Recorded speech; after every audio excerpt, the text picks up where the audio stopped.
Good morning, everybody. How are you? Happy Saturday. Happy start to the weekend. I hope that you're doing well. Here we are again, able to spend another day talking about data science and all things related.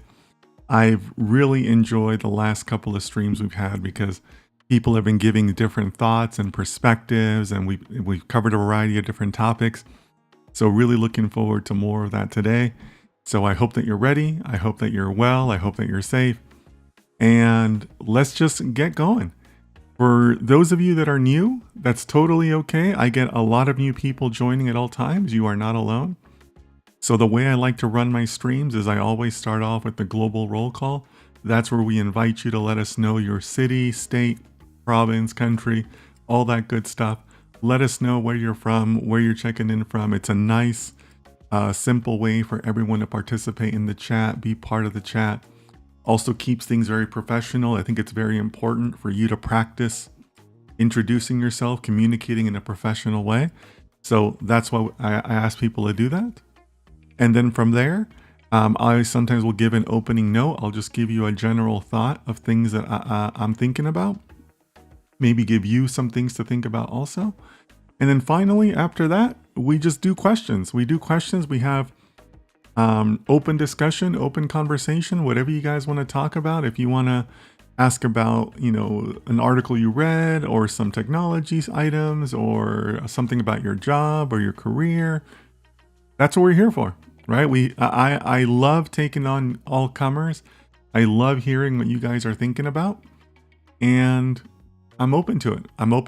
Once we start looking start the introductions, is everybody is settled in, we'll start thinking about what people want to talk about.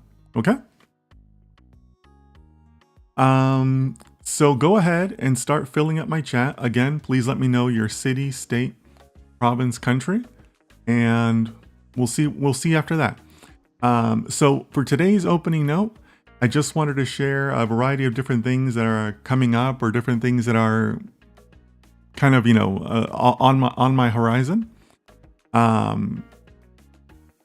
Tomorrow, Sunday, is the continuation of our series on doing a data science project from beginning to end. So really looking forward to tomorrow's live stream. I was going to say episode. In a way, they are kind of episodes, but really looking forward to that tomorrow. I was working on the materials yesterday, so I think it's going to be an interesting session. If you don't have a lot of experience with Linux or with Conda or with, just kind of deployments in general, tomorrow is a great session for that. It's a really good session to kind of get you used to working something that simulates what a production deployment is. Obviously there's only so many things I can show as far as simulating a full environment, but I think that if that's something that interests you, tomorrow should be a good session. I had a really good time putting the materials together yesterday. One big thing that's happening later today is that later today I am going to potentially receive my silver play button from YouTube. As many of you know, I did cross 100,000 followers. They sent me the emails that I needed to verify my account, and then I ordered my plaque. The shipping information says it should be here today. So we're going to have an unboxing video most likely on Monday. On Monday is when I'm going to do this. It's an unboxing live stream. I'm going to do it live on Monday. If you'd like to join me for that, I certainly invite you to do that. Really special moment to be able to unbox one of those. I've never actually seen one in person, so it'll be crazy to see one that has my name on it. But yeah, please join us for that on Monday, and then from there, next Sunday we should be able to wrap up the Sunday series. I'm on a project from beginning to end. In addition to that, I'm also doing the Investing with AI series. That is a series I'm doing on a daily basis. I'm going to record the first weekly update later today, but that is a series where I'm using my own money and I'm investing it with whatever the AI algorithm tells me to do. So a little bit scary, but I didn't go bankrupt. I did make money the first week, so That's a good sign, right? So I'll be posting that update later today. And so if you want to follow along with that series, I think that's also a fun one to look at. Okay. All right. So that's it for all the different opening notes that I had. So again, please let us know your city, state, province, country. It's a nice way for you to introduce yourself, be part of the conversation in a simple way. And then after that, start filling up my chat with your questions, with your ideas, with your comments. Happy to take them on. Or we can also look at an article that I have. Every once in a while, I will save an article that's interesting. We can take a look at that. All right, so starting with my chat right from the beginning. Wow, we're getting a couple of people on Instagram again. That's great. IMH, or we'll just call you HP, from Hartford, Connecticut. Welcome. Glad you're here. It's nice and early over there in Connecticut, so thank you for taking the time to join us. Glad you're here. If you want to tell us anything else about you, let us know. I see your question. Let me come back to your question after I do the introductions, okay? Yassine from Tangier, Morocco. How are you, Yassine? How are your classes going? How's school going? Hope you're doing well. Always glad to see you here, my friend. Hope you're doing well. Saeed on YouTube. Saeed, remind me where you were from. I think you were from Morocco. So Saeed says, hello, sir. Hey, Saeed, good to see you. Glad to see you're back. I get encouraged when people come back, and it makes me feel like I'm putting good stuff out there. So welcome back. I'm glad you're here. Rex, my most loyal moderator. Appreciate you, Rex. Happy Saturday from New York City. Happy to be here to learn more from this amazing community. I learned stuff from you guys too. So absolutely. I think we all learn from each other. So thank you so much for that, Rex. Hope that you're keeping warm out there in New York City. Imran over on Instagram. I love seeing the Instagram participation. Imran is from Abuja, Nigeria. I don't know what part of Nigeria that's in. I know Nigeria is a fairly sizable country. I know it's pretty large. Is that north, east, south, west? Let me know. But glad you're here. Z over on YouTube says congrats. Thank you, Z. We asked people to introduce themselves, so let us know your city, state, province, country, and happy to help you, Z. Okay. Imran says, where can we follow up for the AI series? So Imran, same time, whatever time it is in Nigeria for you right now, same time, except we only do the series on Sundays. I live stream Thursdays through Mondays, but Sundays is when I do the series. And that's a little different because I usually don't take questions. We usually get started right away, and it tends to be a little bit longer. We usually go at least 2 hours. We've gone 3 hours plus before. So same time, same logins, everything you did today. It's just that it's on Sundays. I also see that you're on Instagram. For Sundays, some people find it a little bit easier to watch on YouTube because I do show code and my screen and all that. So some people like the wider view that's available on YouTube. But yeah, Sundays, whatever time it is for you, same time as today. Okay. Osama, our good friend from Satat, says, hello, sir. I hope everything is going well. Everything is going very well. Thank you. I took a very long walk yesterday. I went walking for like 2.5 hours yesterday. So always feel good after that, feel nice and tired, but at the same time energized. My feet are hurting just a little bit this morning, but I'm going to get out there and walk again today. So everything is going very well, Osama. Hope the same for you and your family. Denelson, our good friend from Los Angeles, says, good morning, Dennis. Hope everyone is well. Yeah, I hope everyone is well too. So Denelson, thanks for that greeting. Hope that everything's good for you out there in LA. I hear the weather is, kind of so-so there right now. At least that's what my parents tell me. My parents are also in LA. So HP says the capital. The capital is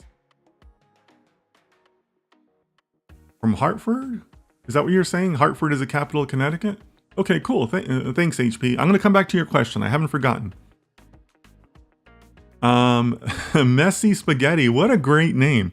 Hello, Edward from Kuala Lumpur, Malaysia. Nice.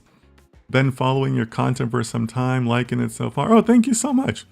Edward, That's a very common thing. I get a lot of viewers, people who see my content, they see my posts, and then they might come into the live stream, but they don't participate. But every once in a while, they get up and they want to be a part of it. So really appreciate you introducing yourself. Glad you're here. Hope that everything is going well for you out there in Malaysia. If there's something we can help you with, put it in the comments, ask a question, tell us more about you, whatever you'd like. Joseph, so good to see you, my friend. Joseph from Abuja, Nigeria. So did you move over to YouTube, or do we have two people from Nigeria here right now? But Joseph, thank you so much for your support. Guys, you might see that there's a special icon next to Joseph's name. That means that he's a member of the channel on YouTube. So I really appreciate that monthly support. Thank you so much, Joseph. Good to have you here. Anything we can help you with, let us know. But really appreciate the support you're putting behind the channel. So if anybody else wants to participate in that, if you're watching on YouTube, there should be a member option there. You can click on that. You get to see my videos ahead of time. I usually plan my videos about a month in advance. So if you're a member, you can see there's always going to be about 4 videos available to you that before anybody else. But again, appreciate your support. Glad to see you, Joseph. Anything we can help you with, let us know. Okay. HP says, that's amazing, Imran. I grew up in Lagos and Benin City. Nothing warms my heart more than seeing those connections in the community, right? I mean, that's part of the goal here, right? Part of the goal here is to create a data science community. So really appreciate when the chat can make connections with each other. Makes me feel like we're doing something good, right?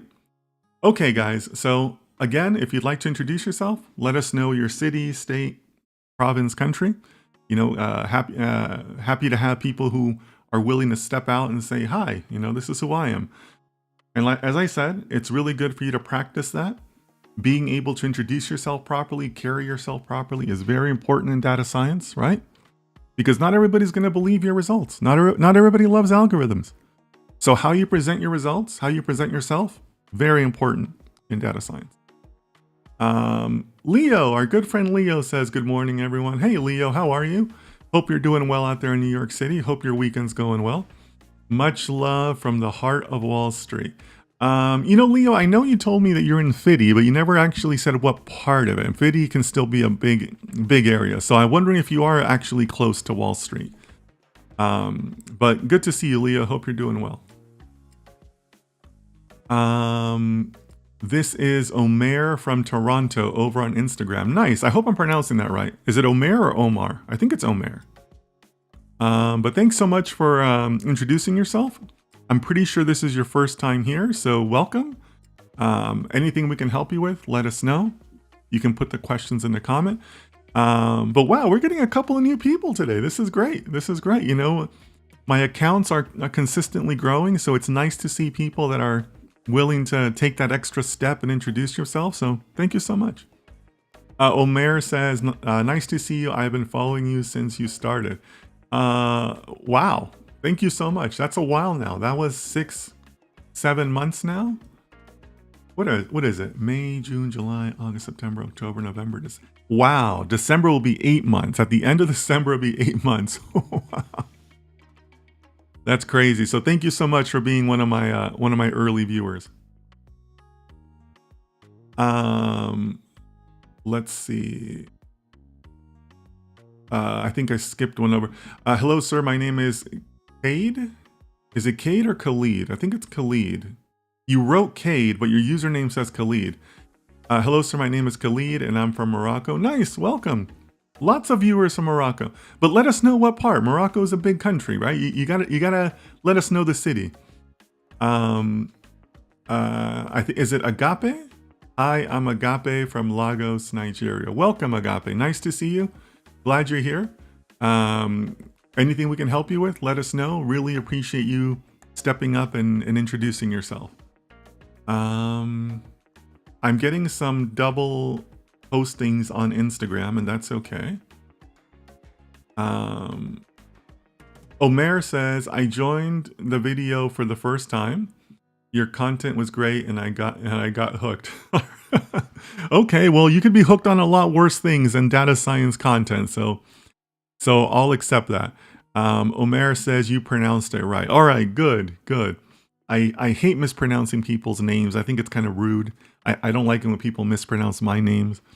So yeah, thank you for that feedback and glad that you're here. Leo says I am in Wall Street. Okay, cool. Lots of nice buildings, lots of good restaurants down in Wall Street.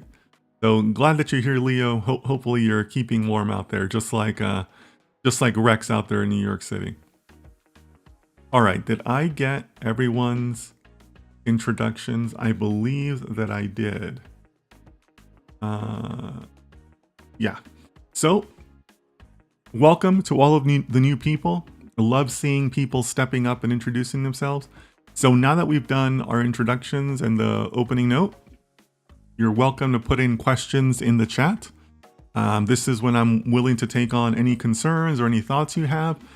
Or we can also look at this article that I found that I think is really interesting. I put it in the Discord. In fact, you know what? Let's do the article because I think the article is fun. Well, potentially fun. The discussion is fun. But let me bring up my classroom view. And this is the article that that caught my eye. I think I first saw this on X or something like that. LinkedIn co-founder predicts end of 9-to-5 jobs by 2034. That's a pretty provocative statement, right? What do you guys think? Predicts the end of 9-to-5 jobs. So the article says he elaborates on how AI will significantly disrupt today's workforce, reshaping existing job structures, and how the workforce will not be tied to a single employer, but will participate in a gig economy. Interesting.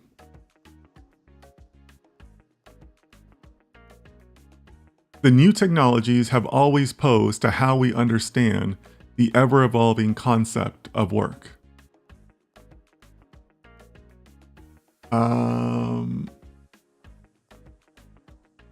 There was another part that caught my eye.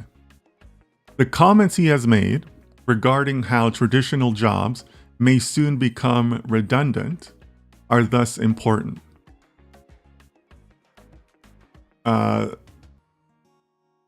Where was it? Where was the...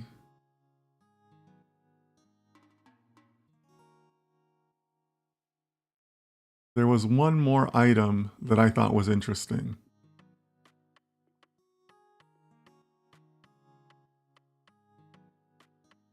Yeah, participate in the gig economy was the last part that I had saw. I don't think that this article captures it as good as some of the articles, other parts I read do. But he also talked about how AI is going to overtake some of these jobs, right? You guys know that I acknowledge that we will be heavily aided by AI. But he's saying that a lot of these jobs will be completely eliminated by 2034, right? What do you guys think about that? It's a provocative view. And I have my own feelings on it that I love to share with you. But you guys know that I don't like to bias the conversation. So let me know what you think in the comments. So Leo is taking a great view on it. Leo says, yeah, most likely 8 to 8 jobs are coming. Well, some people already do 8 to 8 jobs, especially in your part of the world, Leo. In Wall Street, people do 7 a.m. to 10 p.m. jobs, right? So Leo thinks it's going to be even more hours, right? What do you guys think about that? Yassine, you know what, Yassine? I appreciate that you're taking a unique view here. I'm not liking for the prediction for that far in the future. You know what, guys? Yassine is hitting on one of my views too. I think 2034 is probably too far off. I think it's going to be before that. I think it'll be before that. Because 2034, he's predicting 10 years out. Right? But when you think about the speed at which the LLMs have been developing, right? If you just think about the last 2 years with ChatGPT, 2034 seems like almost too much time. So what do you guys think about that? Feel free to comment on the timing of this all, right? HP says, I think jobs will have to evolve. The job market will be strong, but just new hierarchies and roles with the advent of AI. Okay.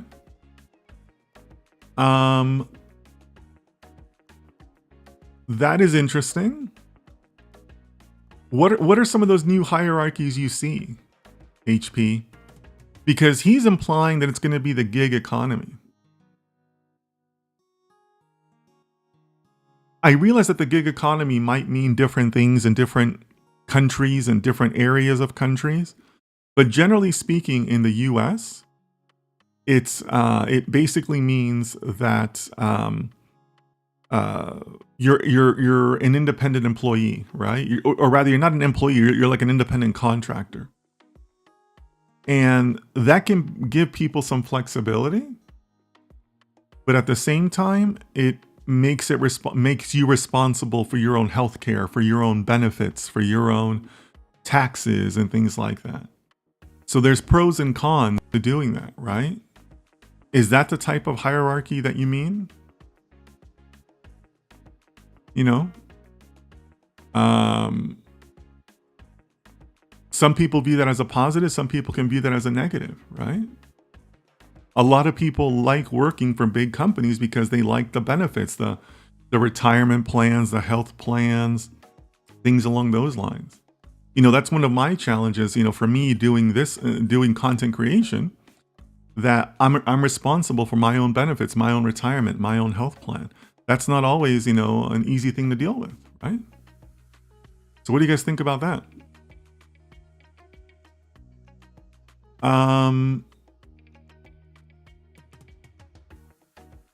HP says, I read this article a while ago. Yeah.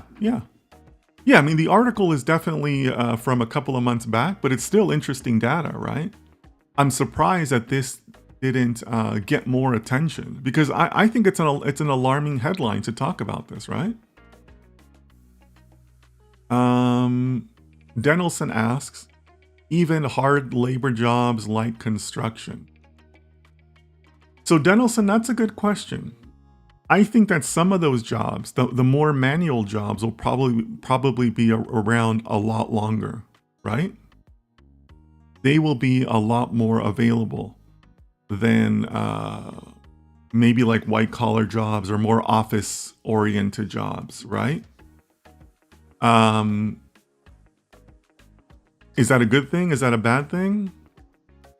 Depends on who you are, right? But let me get your view on it, right? Because you'd have to involve robotics, right? Robotics would have to be part of that. That's really kind of like the aid that they would benefit from. But what do you guys think about that? If you're a construction worker right now, are you feeling positive or negative about this statement? Let me know. Guys, I see your other questions. I'm gonna come back to them. I promise I'll come back to them. But I kind of want to stay on this topic because a couple of people are asking questions related to the article, okay?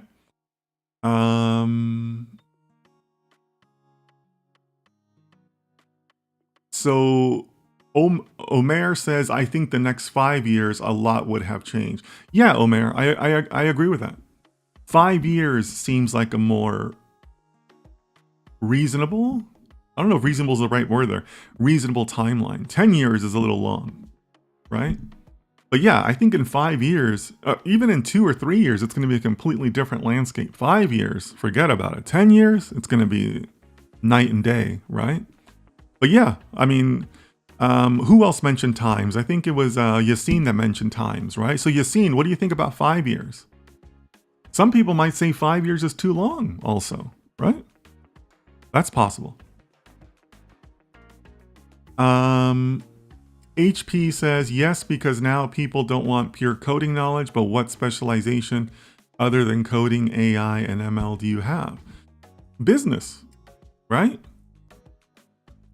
You're right. They don't want the pure coding knowledge because who cares, right?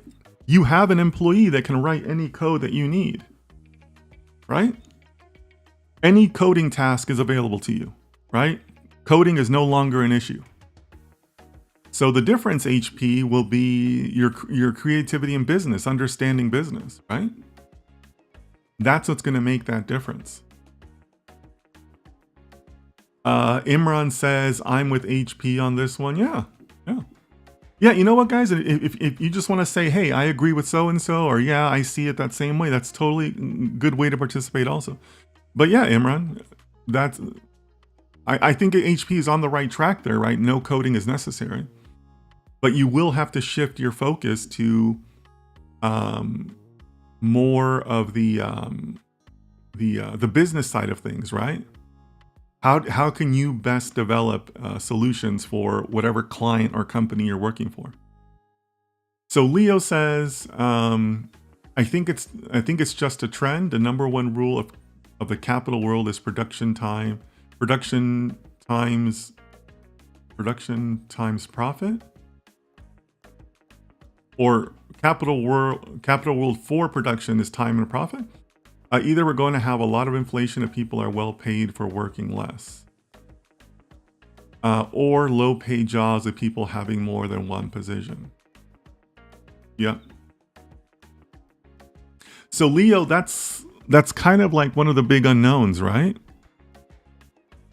I'm personally leaning towards your second option.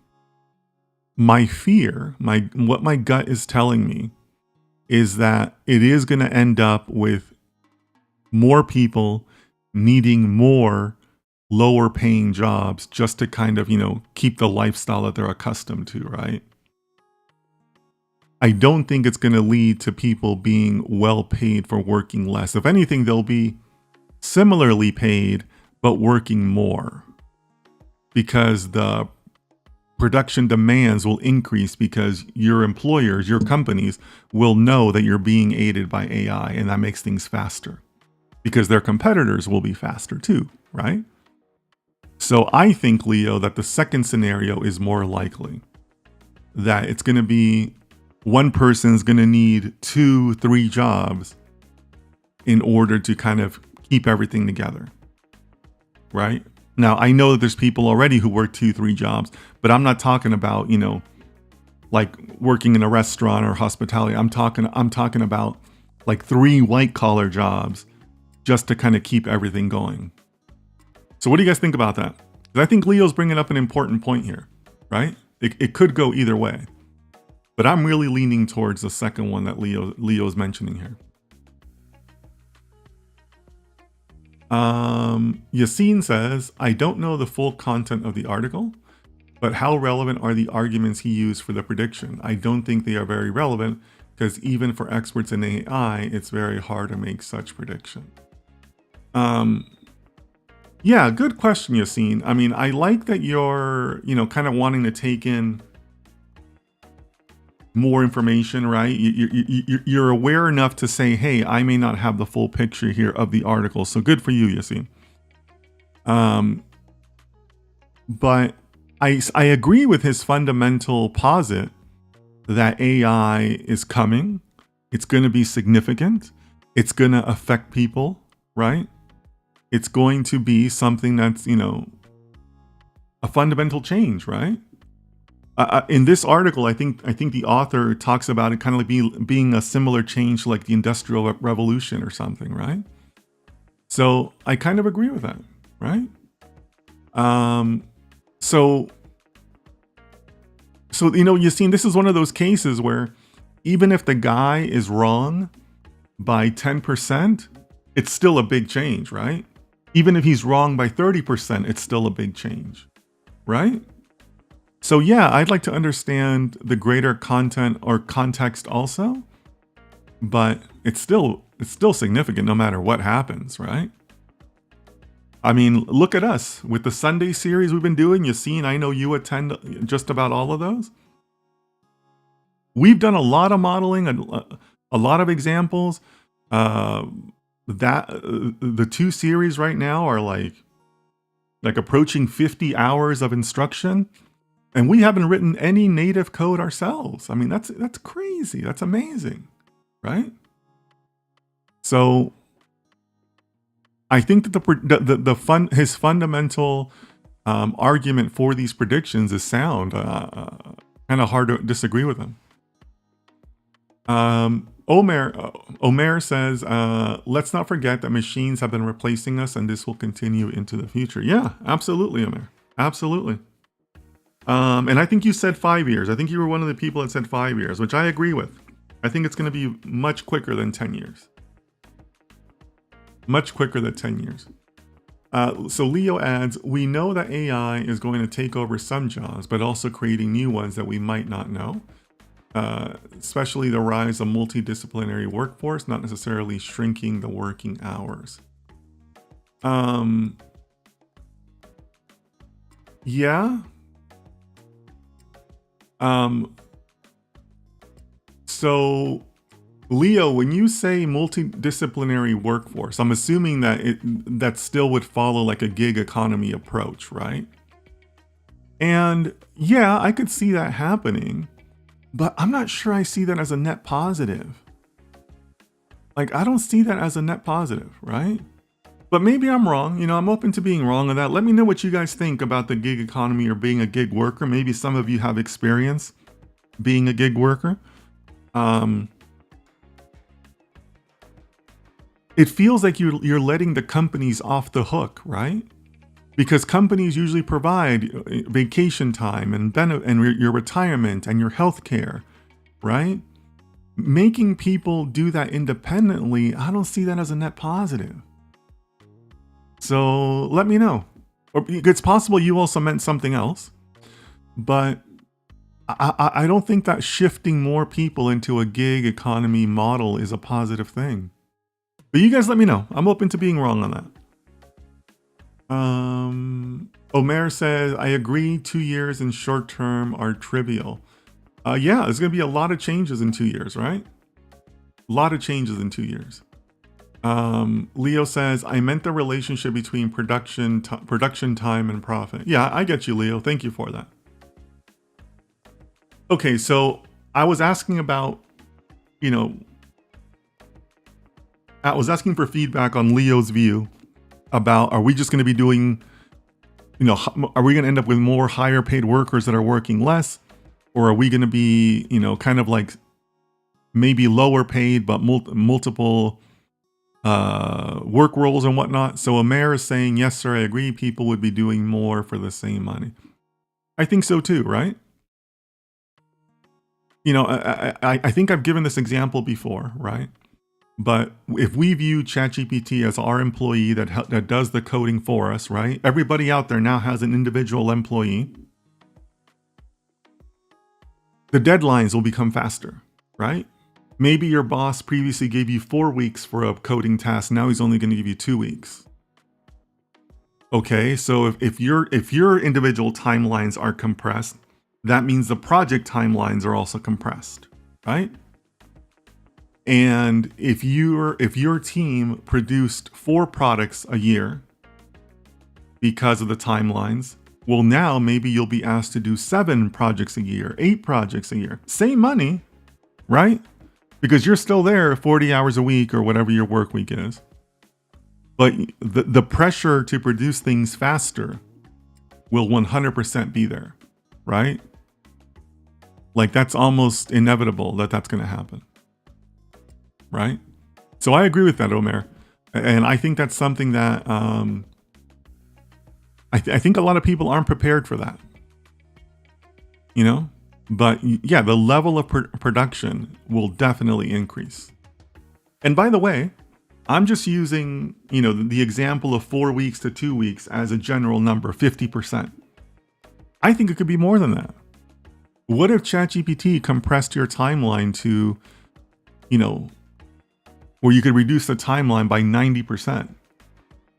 Well, now are you going to be, are they going to ask for a 90% increase in your output? You did 4 projects, now you should be doing 10 projects, 8 projects, right?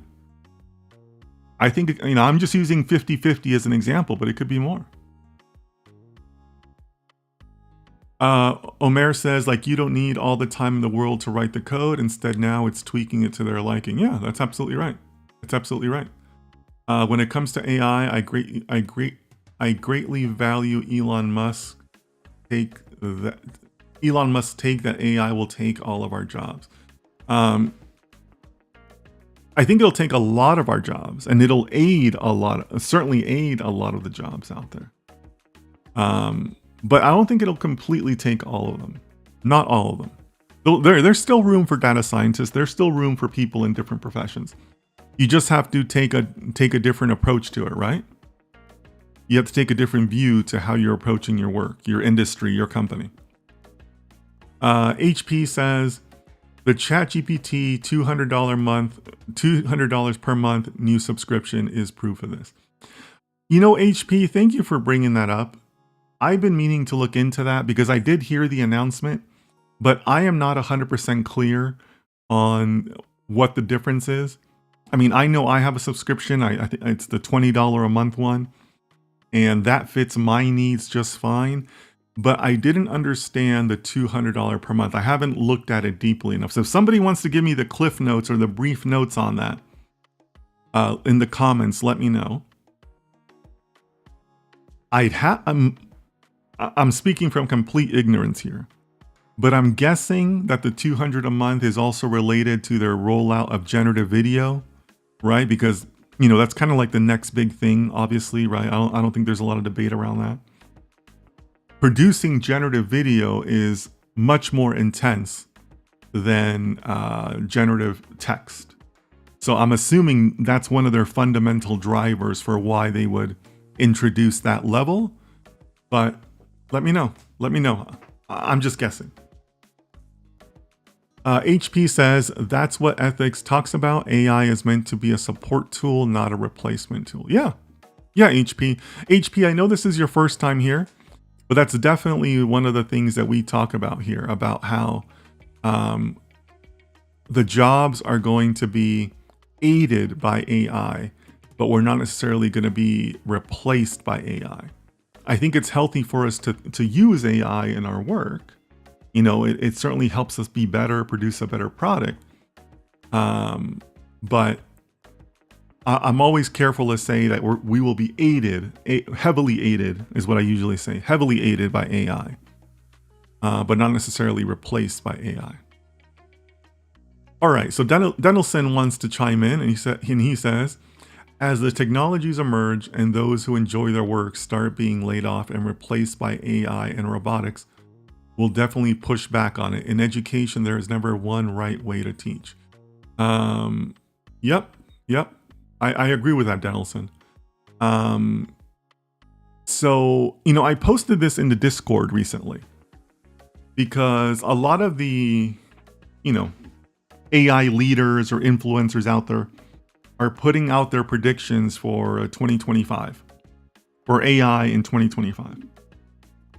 And one of the common predictions has been that 2025 will be the year of the AI agents.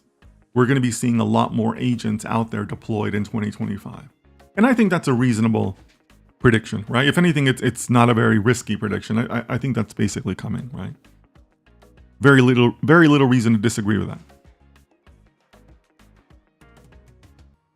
So in addition to that, one of the people that I read making their predictions, they also predicted that 2025 will be the year that we see the first public protests against AI. And that makes sense, right? If you believe that agents are coming, then you're going to start seeing one, more people realizing exactly what it means when agents are out there and, kind of threatening people's jobs. And two, you might have some of our first large scale layoffs that you can directly tie back to, hey, I left and they didn't replace me with a human, they replaced me with AI. Like, we're going to start seeing that on a larger scale. I mean, I'm sure it's already happened in smaller instances, but we're going to see that on big scales, right? Like hundreds, if not thousands of people laid off at individual companies as a direct tie back to AI. So yeah, that's going to cause some protests, right? Some upset people. So I hear you, Denelson, that it's going to be like the layoffs are also coming in 2025. They kind of go hand in hand, right? You can't believe that agents are going to rise and then not believe that layoffs are going to happen, right? Like they kind of go hand in hand. So I agree with you, Denelson. Absolutely right.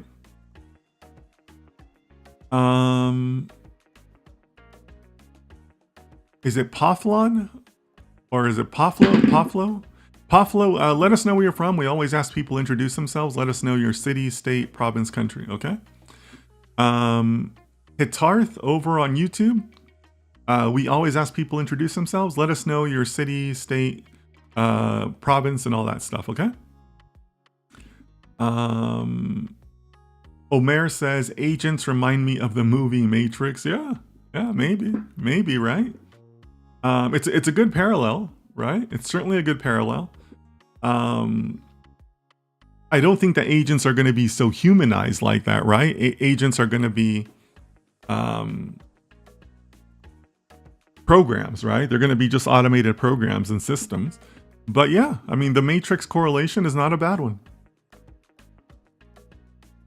Leo says, I'm going to play the devil's advocate now and say we might not see that yet, the protests. Okay. Let me know why, Leo. I kind of see it. You know? Look, layoffs aren't new, but there is a certain comfort, I guess you could say, that comes from saying, well, I got laid off because of the economy. I got laid off because my company was bought out by somebody else.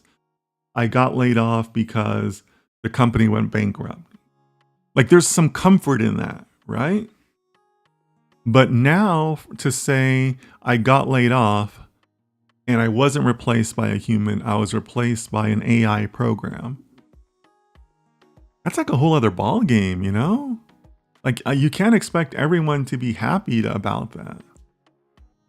At least that's my take on it. But let me know your take, Leo. Or maybe there's other people that disagree.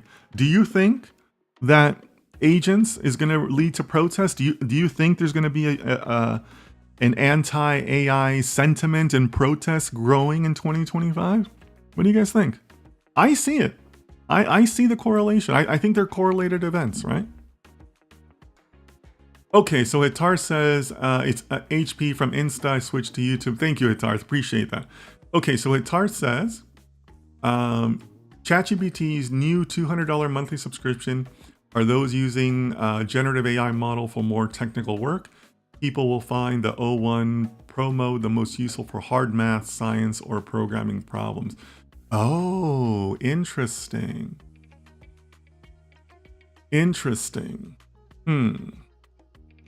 So I wonder what that means for the coding that data scientists do. Because data scientists do use a lot of coding, but I don't know if it's highly complex to what a pro model would need, right? So I'll be curious about that. I'll be curious about if at some time there's like a prompt that comes up and says, oh, wait a minute, this prompt is too complex for your subscription. You're going to need this other subscription. Maybe.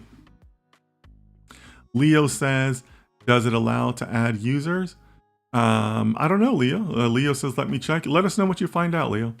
Praveen, I see you over on Instagram. Thanks for being here. Let us know we always ask people to introduce themselves, be professional.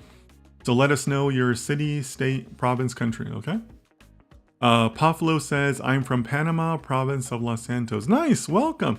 You know, I love seeing more people from North America and South America. You know, Panama's kind of Central America, I guess, right? So love seeing more people from that region. So thank you for being here, Paflo. Really appreciate you. So HP says, what I have noticed is that AI is sufficient for imputing and encoding extended lines of code. Yeah, HP. You know, I use it quite a bit too. Like I said, we do our Sunday series with Just AI. It's written a lot of code for us.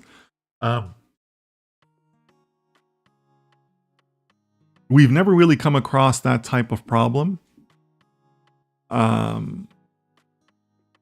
Because, you know, data scientists, we use code a lot, but it's not complex, not like super complex. Like it takes skills, don't get me wrong. You have to know what libraries to use and the techniques and and interpret the results, you know, don't misunderstand me. But probably not like the most complex possible code, right? HP says like repetitive lines of code, like splitting train tests. Yeah, right. Like splitting train tests, even if you did it without a library, like that isn't a complex task, right? So here's my fear, guys, because I was reminded of this when I was reading this description that HP provided about the OpenAI subscription, right? So I know a lot of you are in college or whatnot, and you might have taken an economics course. And in the economics course, there is a famous example when it comes to product differentiation, right? You can't charge more for a product unless you're different in some way, right? Or in marketing, you always hear it as the good, better, best model. Here's my good product, here's my better product, here's my best product. And then you can charge different prices, right? Increasing prices for good, better, best, right? So there was a famous example. I think this was from like the late 1800s, early 1900s, something like that. It was about the French train system, where the French train system wanted to introduce your regular ticket and then your first class ticket for their trains. But they had the same trains or the same train cabins, right? So you couldn't charge more because it's the same train cabin, right? So what they did was they took some of those trains and they removed the roof. They took a perfectly good train cabin and they took the roof off. And taking the roof off becomes your regular ticket. And being able to sit in the train cabin with the roof became your first class ticket. Right? That's their differentiation. So here's my fear. And I'm also reminded of this because we talked about this a little bit yesterday about the bias or the different things that could be built into these models, right? We talked about that a little bit yesterday. You have a $20 subscription and a $200 subscription, right? So OpenAI is now very, very motivated to make the $20 subscription less attractive, right? Because you can't move people to the $200 subscription unless the $20 subscription kind of stinks, right? So my fear is that they are going to build bias into the models in terms of like their strength or their ability, right? Or you could just say the $20 models will no longer accept programming questions. It will no longer output coding questions of any kind, right? Or maybe we'll do it for certain languages, but not other languages. Like we'll let it output VBA code, but we won't let it output Python code. Right? Or maybe we'll let the $20 model output Java code because people who, know Java are usually very sad and lonely people. So they're going to go ahead and, take mercy on them. But if you want to do Python, you got to do the $200 plan, right? So I'm kind of fearful of that now that I understand this better, right? What do you guys think about that? Leo says, not convinced that upgrading to Pro is a good thing. Personally, I don't like the 01 versions or advanced voice. There's also a $20 and $30 fee for each user you add. Yeah, but Leo, you just gave fuel to the OpenAI marketing department, right? Like they'll make you want to upgrade to Pro, right? What you see, if I'm the OpenAI marketing department and I read your statement, I'm saying, well, that means I'm just giving the $20 users too much good stuff. I need to give them less good stuff. I need to take the roof off that train cabin, right? So I hear you, Leo. I agree, but they'll make it that way, right? Like they'll adjust, right? They'll find a way to motivate you.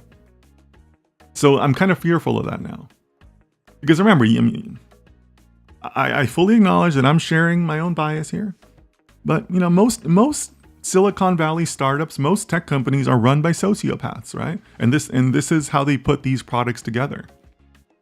So I hear you, Leo, but they'll probably find a way to create that good, better, best model. Maybe they'll come up with a $100 subscription, right? 20 to 200, that's what? That's a 10x. They'll come up with a 5x option, right? Leo says they'll find a way to motivate you. They will, right? I mean, that's what sociopaths do, right? So, like I said, I acknowledge I'm sharing my own biases, but that's because I work with these people. I work for plenty of startups. I work for plenty of Silicon Valley companies. These aren't nice people. Elon Musk is not your friend. HP says, it's like the product ladder that Apple uses for its iPhones, one slightly better than the last, and before you know it, you buy the top iPhone Pro Max. Sure. But, again, they're following that good, better, best model, right? I mean, what's the difference between the Pro Max and the other ones? I don't think it's the Pro, but the one before, like the regular iPhone. What's the difference? Well, the difference is a little... is the extra camera, right? That costs them probably like 2 cents on a per unit basis, right? But that's their differentiation, right? Oh, the regular one only has 2 cameras, but if you want the 3 cameras, you got to go to the Pro Max, right? But that's it, right? That's the only difference, right? Same software, it's same iOS, but they can charge you an extra $200-$300 because of the extra camera, right? That's the differentiation. Why can't the iPhone SE have 3 cameras or 3 lenses, whatever it's called, right? Because it wouldn't be different. Maniam says, hi from windy London again. It has been some time. So good to see you, my friend. Welcome back. Hope you're doing well. Hope things are good in London. Sounds like there's some challenging weather out there. But glad that you're back. So Maniam, right now we're talking about we're talking about a lot of things, but we're basically talking about AI and replacing jobs, predictions for 2025. Will there be protests in 2025 against AI? So feel free to join in.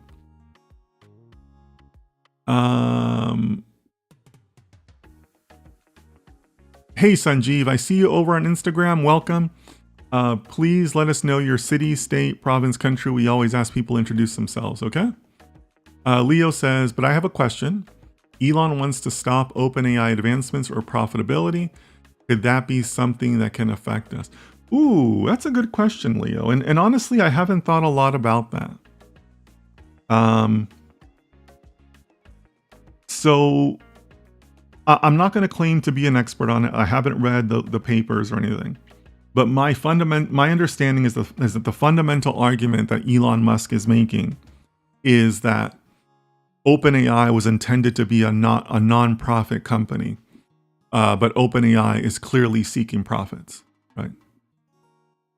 That's my understanding of the reasons for the lawsuit, right?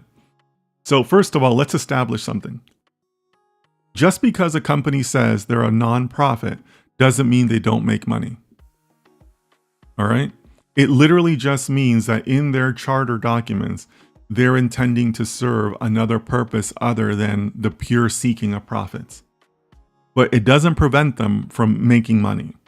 All right, so let's get that clear, right? Don't assign any positive or charitable or nice things about being a nonprofit. Just because you're a nonprofit doesn't mean you're poor or you serve the needy or you're an altruistic company. It just means that your purpose of existing is something else versus just making money. All right, but it's just literally words in a charter. It's not a law. No, like the IRS doesn't like check you any differently, right? It just means that you've stated that you don't want to only seek profit.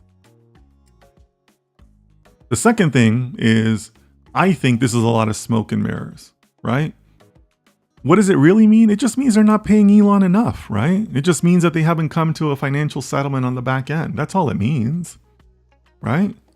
I mean, Elon's not going to stop them as long as they pay him. That's all it is, right?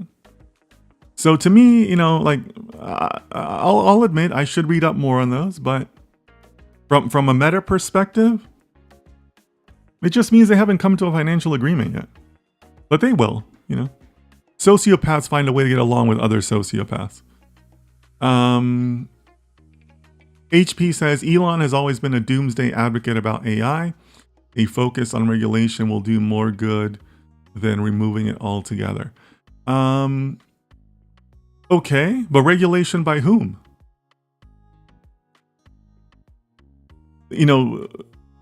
It's hard to say who would regulate that, right? And we've spoken about this before. Generally speaking, in the US, the government tries to avoid regulating entire industries, right? There's some industries that they play a role in, the auto industry to some degree. The telecommunications industry is probably the greatest example of what they've regulated over the years, right? But generally speaking, the US government has taken a self-regulating approach to companies, right? That's always been the threat. You guys need to get your act together or we will come in and regulate you. And what ends up happening is that there ends up being a trade association that forms around that industry. And then that trade association says, no, we'll handle our own regulations. We're all united. Everybody joined the trade association. So government, there's no need for you to regulate us. We'll regulate ourselves. That's been like the working model since like the 90s, basically, right? And the example I've given is that if you look at the video game industry, they're the perfect example. It's happened in other industries. But if you want to see the most clear example, it's the video game industry, right? The video game industry was under a lot of threat of regulation because of violence in video games and this, that, and the other thing. They formed a trade association, all the big companies joined, and then all those problems with the government went away. Like I said, I'm just using it as an example, but other industries have done it. So something like that will probably happen here, right? Where somebody will come in and say, well, no, we'll form a trade association and, the government can stay out of it. So I think that's going to happen. If you guys see it another way, let me know. But that's been the working model for like 30 years now? Yeah, 30 years now. That sounds about right. At least 30 years.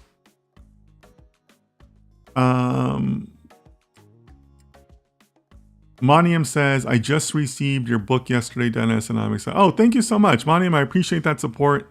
Thank you so much. Maniam is referring to this book here, Your First Year in Data Science. It's out there on Amazon. I have it in print, ebook, and audiobook. The ebook I have priced to try to be accessible in as many international markets as possible. But if you enjoy my content, if you want to buy my book, I sincerely appreciate it. Thank you so much for your support, Maniam. HP says, yes, perfect financial description of a nonprofit. Yeah, I want to make sure you guys understand that, right? Don't think these companies are run by nice people just because they say they're a nonprofit, right? Again, sociopaths, right? Sam Altman, total sociopath, right? So don't assign any positive things to them just because they say they're a nonprofit.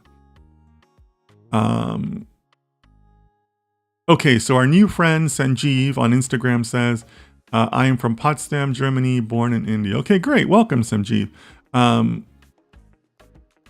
We're discussing AI and the different things that can come in 2025. So if you want to share your opinion, please feel free. HP says, for a small example, in some European countries, they restrict the use of AI in education, if I am not mistaken. Okay. I'm not familiar with that. So if you have an example, I'd love to hear, or if somebody else has an example, I'd love to hear it. How are they restricting the use? Like for research, for students, for creating materials, right? Because teachers can use it to create materials too, right? So let me know what kind of restrictions they have. I'd be curious about that. Okay, so if anybody else wants to comment on the AI items, please feel free to include them. I'm trying to stay on that topic because I see other people's questions, but I'm trying to stay on that topic just to kind of keep that thread going because I think it's an important topic. But yeah, let me go back to some of the other questions because I know some of you have been waiting. So thank you so much for that, guys.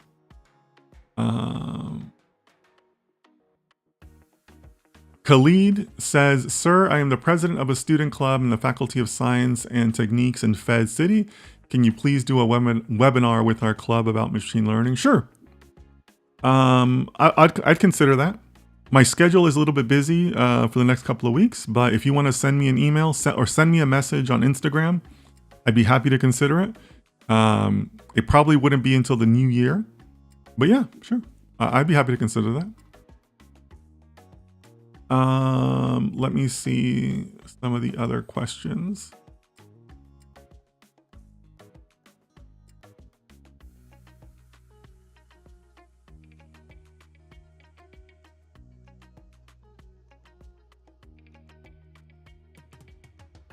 So Paflo, our new friend from Panama, says there are differences between data scientists and data analysts. Yeah, absolutely.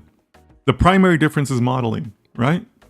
A data analyst position or somebody who comes to me as a data analyst, I wouldn't expect them to have modeling skills. So yeah, I mean, a data analyst, don't get me wrong, is still an important role. Very susceptible to AI, right? I mean, data analysis is probably going to be fully replaced by AI. But yeah, there is a difference. The difference is modeling, right? Data analysts can take an analytics role, but they can't always take a predictive role. Adil, I'm sorry that I missed your introduction previously. Adil says they are from Pakistan. Great, Adil, welcome. I think it's your first time here. So thank you so much. Really appreciate having you here, okay? I'm sorry I didn't see your message earlier. Yeah, gonna keep on going down.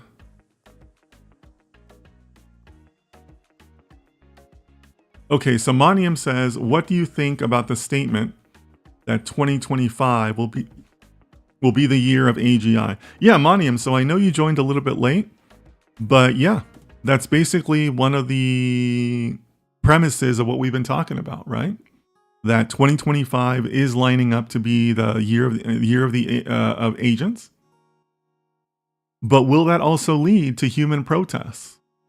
Will that also lead to people working more of a gig economy, right? I think it does. We've had some good discussion around that. But so if you want to talk about that, feel free to give your opinion. But yeah, 2025 might very well be the year of AGI. Sanjeev says, I would like to get your ebook. Can you please get a link where I can buy it? Also, you can get my ebook on Amazon. That's the only official outlet that I have for it. So feel free to go to Amazon and get it there. Also, how does Elon Musk change dynamics in AI now that he's in charge in a Trump government? Oof, that's a good question. That's a good question. And you know what? You guys know that I typically don't like to talk about controversial issues here on my channel. So Sanjeev, I appreciate the question, but I think that I'm going to take a pass on it because I think it gets people too emotional, right? Too riled up. So yeah, who knows? Who knows? Many more things to come on that front. Zaza, hi, I'm Zaza from Cambridge, UK. Welcome, Zaza. I think it's your first time here, so welcome. Glad to see you over on Instagram. We are discussing 2025, AI, the rise of agents, the rise of protests, the rise of the gig economy. So feel free to follow along, or feel free to give us your opinion. Let us know what you think, okay? So HP tells us, the EU AI Act, European restrictions on AI in education, primarily focus on classifying certain AI systems, meaning they require strict regulations, especially admissions, grading, or behavior monitoring. Oh, okay. That makes sense. That makes sense. It makes sense that they would want to make sure that you're not overly reliant on it for admissions, grading, and behavior. I get it. Okay. Good. I don't know how that would go over in the US or in other parts of the world. I know some of my viewers have a background in education. So what do you guys think? How would that go in your part of the world? Restricting the use of AI for admissions, grading, or behavior monitoring. It seems reasonable to me, but let me know what you guys think. Pavlo says, so you wouldn't recommend data analysts as it will be replaced by AI, or do you still think that the replacement will be in the long or medium term? You're correct, Pavlo. I would not recommend it. I think that the data and analytics role, EDA roles, are the most prime for being replaced by AI. And we've seen that, right? We've seen that in the Sunday series, right? We did our EDA completely within ChatGPT. We said, here's our data. This, let us know some of the descriptive analytics around that. Please chart this, please chart that. So I see it as being being fully replaced. So yeah, Pavlo, you're correct. I would discourage someone, somebody who's new, somebody who's choosing their path. I would discourage them from going down that path. Now, studying some of those analytics can lead to you building skills for data science. So maybe you still want to start down that path, but definitely don't stop there. You're definitely going to want to keep going with that, right? Stopping at an analytics level, data analysis level would be a mistake, right? But you're reading it correctly, Pavlo. Maniam says, I thought you loved to talk controversial stuff. What? No, we don't do controversy here.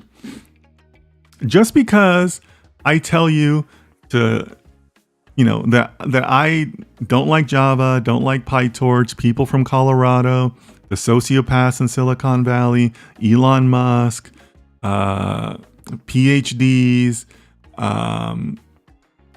whatever. That doesn't mean it's controversial. These are just facts. These are just facts, guys. Do you really want to be the guy that walks in and says, "Hey, I'm a Java developer"? Do you really want to be that person? Guys, this isn't controversial. I'm saving you from this. Do you really want to go to Colorado? Ugh. I'm doing you a favor here. I'm doing the Lord's work by saving you from going to Colorado. You should be thanking me for not showing you guys PyTorch. Like, you should be sending me daily emails of gratitude for saving you from PyTorch. These aren't controversial topics. This is like standard stuff that you should learn. Like, I'm teaching. I'm doing the Lord's work.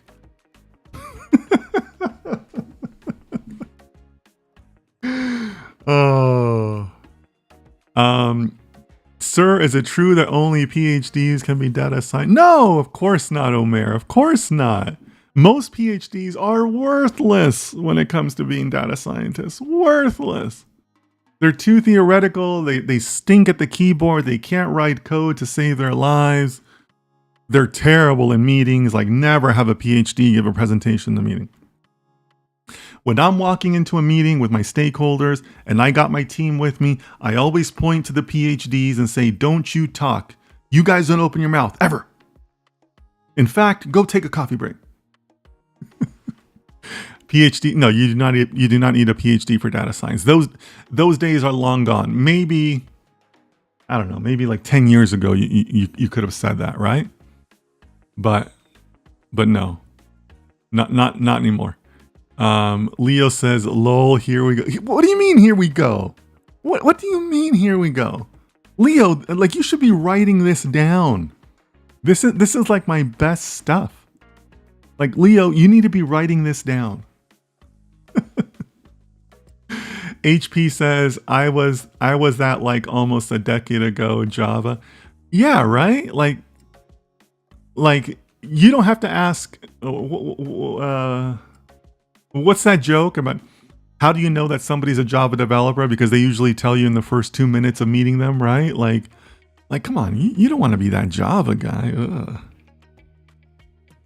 You know, I know JRE 3.12, which is significantly different than JRE 3.115. Like, who cares? Like, why do you have a language that requires its own engine anyways? Don't be that guy. Nobody should be that Java guy. If you have a friend in your life that is a Java guy, save them. Take pity on them and save them and teach them Python.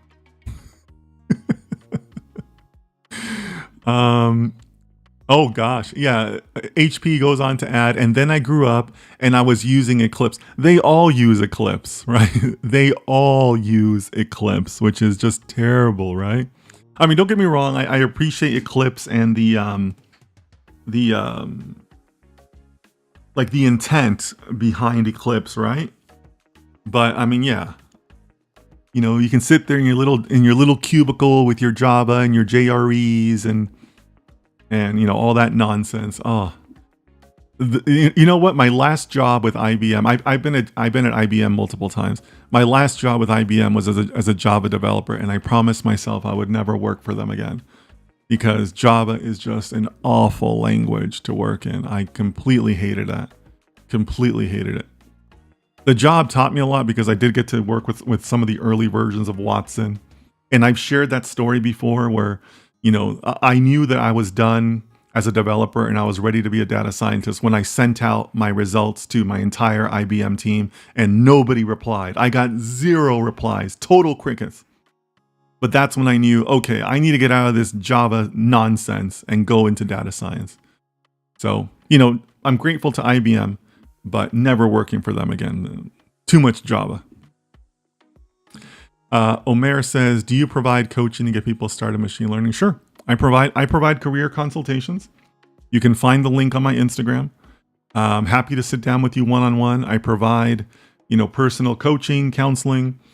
I give you an analysis. I do pre-work where I will do pre-call research on you. So yeah, if you want to get personal coaching, I do offer that as a service. Leo says, laughing my butt off. Leo, for me to tell you guys to not use Java, to not be a PhD, don't talk to anyone from Colorado, don't use PyTorch. I should be charging for this, Leo. You know what, Leo? I'm gonna go and make my live stream members only from now on. You gotta be a member to get this type of quality information. I'm giving this to you guys for free. I'm giving you guys the best info of your lives. Emperor Meow, we ask people to introduce themselves. Let us know your city, state, province, country, okay? Shiva, same for you, please. We always ask people to introduce themselves. Brutal X, we ask people to let us know their city, state, province, country, please. And Jacob, have no idea what you mean, but we ask people to introduce themselves. City, state, province, country, please. Okay. Yes, nothing changed. Let us know. Let us know a little bit about you. Okay. Gebs over on Twitch. We ask people to let us know where they're from. So let us know your city, state, province, country. Gebs asks, why not use Java? Why not use Java? Because my parents hugged me as a child? Because my parents showed me love and attention when I was a little boy? Because my dad came to my baseball games?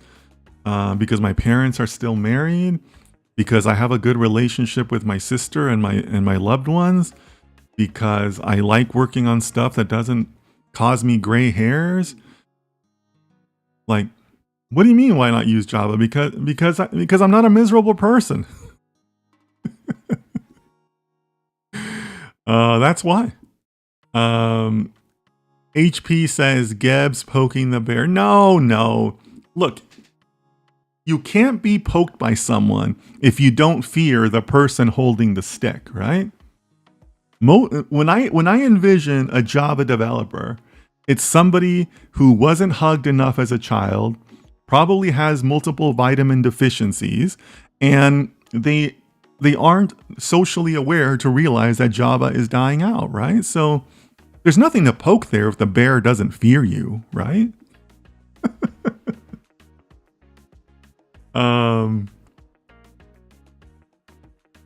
Gabs says that they're from Egypt. All right, cool. Thank you so much for that, Gabs. Nice to see you over on Twitch. I love seeing more people participating on Twitch.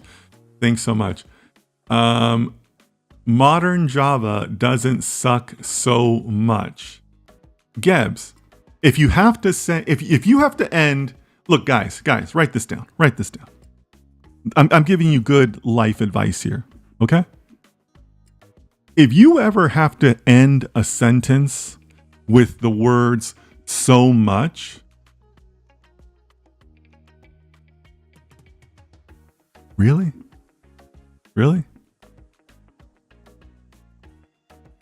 You wrote that and you're okay with that? Any sentence that you write that ends up with so much, come on, son. I raised you better than that. What are you telling me, that you suck less now? Come on. Be better than this, Gabs. Come on, Gabs. Yes, Nothing says that they are A from Nigeria, a data analyst scientist. Welcome. Love all my viewers from Nigeria. It's a lot of viewers from Africa in general. So thanks so much for being here. So Jacoby says that they are from University of Florida, Gainesville, Florida. Go Gators. Nice. Welcome. Lots of people from the East Coast today. Jacoby says, I am an astrophysics major using Python mostly. Great. Wonderful. Any additional BE in general? Or any additional advice in general? Jacoby, I wish I was more in tune with the opportunities for data science and astrophysics. I am not an expert in that. Maybe somebody else in the chat is, and they can give you some ideas. But if you're using Python already, I'm assuming you're doing it for more like analytical or scientific work, which is great. But beyond that, I'm really not the best resource for that. But thanks for being here. I know it's your first time, so thanks for that. Tungi says, hi Dennis, Tunga here from Newcastle, UK. Wonderful Tunga. I think it's your first time, so welcome.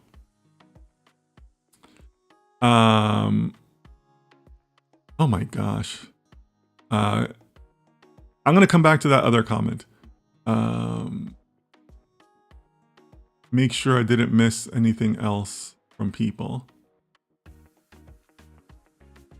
I think there was one more introduction I might have missed. Yeah, so Shiva says, Shiva from Bangalore, Bangalore, India. Nice, welcome. No, I think it is Bangalore, right? Bangalore and Bengaluru are the same city, I believe.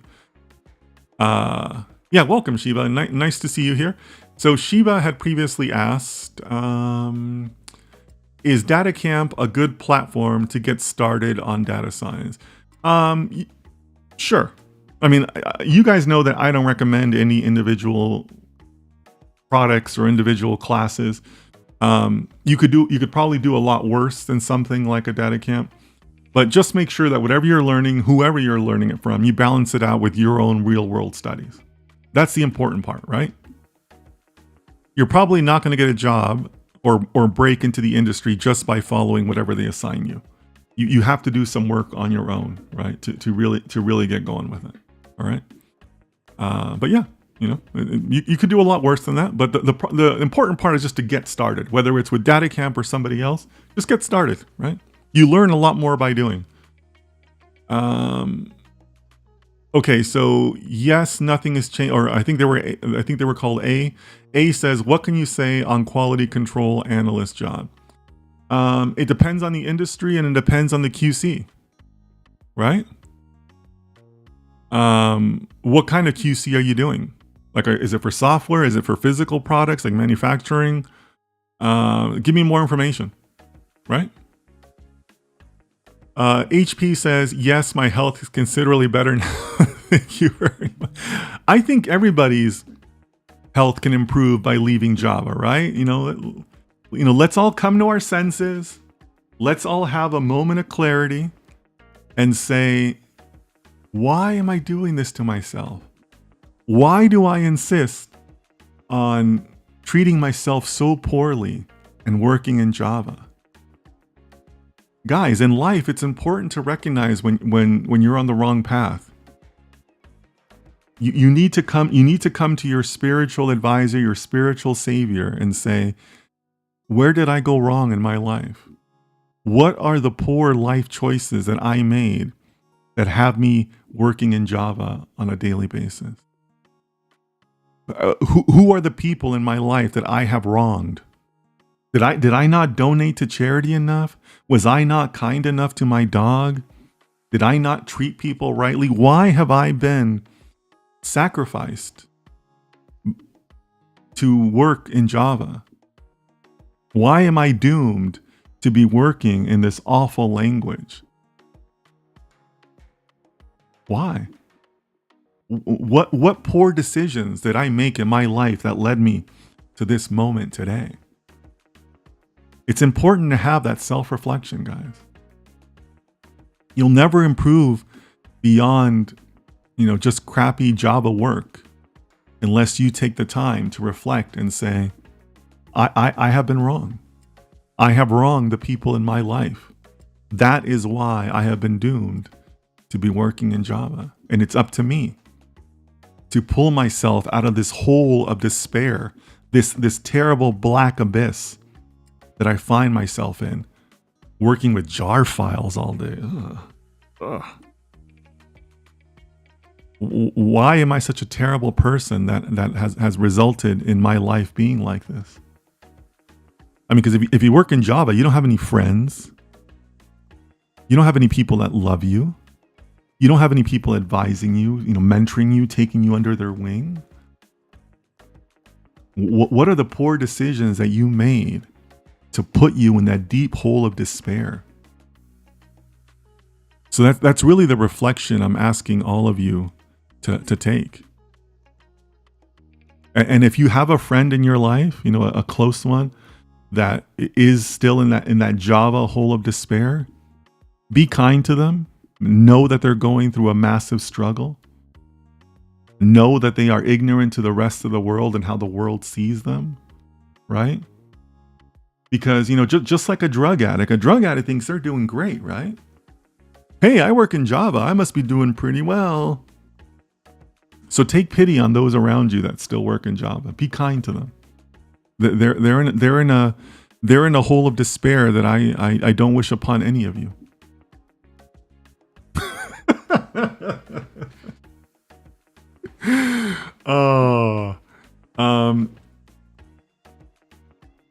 Yes, really, because on the other end of the spectrum, Java is extremely useful in the enterprise. No, it's not. Stop it. There's plenty of enterprises that don't use Java. Come on. Don't make blanket statements like that. There's plenty of companies out there that don't use Java, I assure you. Let me keep going down here.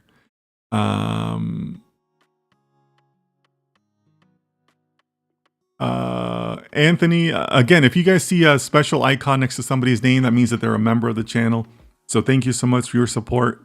Feel free, if you guys want to join on YouTube, there's a membership option there. It really supports me, so thank you so much for that. Anthony says, Java isn't garbage. Android is built off of Java.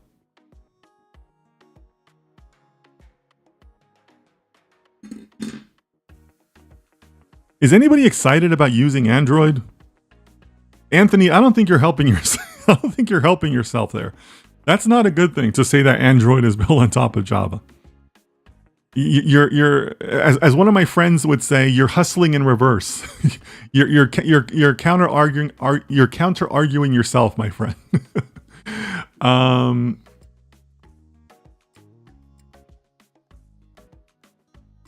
I am a principal engineer in a large multinational bank, and if you have a secret recipe to convince hordes of developers to suddenly switch to Go, I'd listen, but otherwise it's Java all the way. Why would you switch to Go? Why is that your only other option? Gebs, is somebody holding you hostage? Gebs, blink twice if we need to rescue you. What's going on here? Gebs, I feel like we need to have an intervention for you, and it's your first day here. If you see Go as your only other option for Java,